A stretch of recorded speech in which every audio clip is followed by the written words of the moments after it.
Hey guys, it's Wednesday, May 20th. You have less than 3 weeks of school left. That's insane.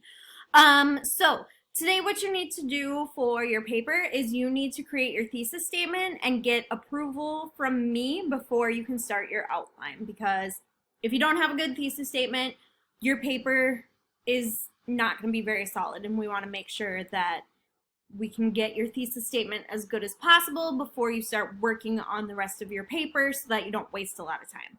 So today what you need to do is go to the thesis statement approval. You can find it right over here, or you can find it down in your short story research paper folder.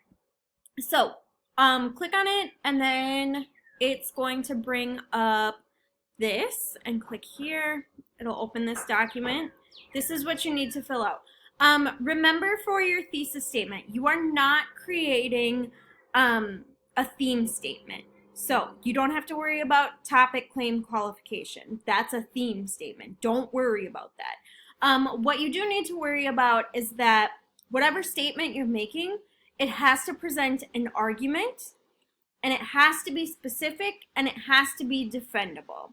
So if you're worried about it sounding specific, add a because in there. That'll help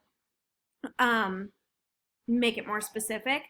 Also make sure that it's defendable. So look through your research. Can your research actually back up what you're saying? So to fill out this form, what you need to do is first tell me what statement you chose to work with. So did you choose to work with, like, most people are bad, or people will, like, take advantage of you if they have the chance, or whatever those agree and disagree statements were that you guys chose for your research. If you don't remember what those are, they are on this sheet, your short story research paper sheet. They're all right here, and those are what you should have been basing your research off of. So you'll type that right in here. Then in here, all you have to write is yes or no. Do you agree with it, or do you disagree with it? And then down here, you need to make your thesis statement.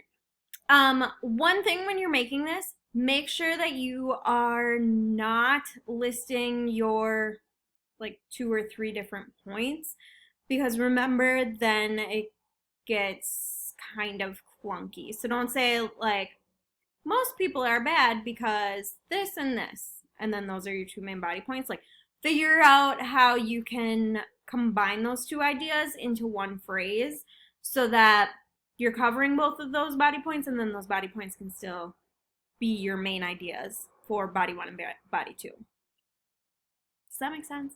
If that doesn't make sense, let me know. So go ahead, fill this out, and then I will make comments on it that say either, like, yeah, you're good to go, or hey, you got to fix something before you continue. Let me know if you have questions. Otherwise, have a great day.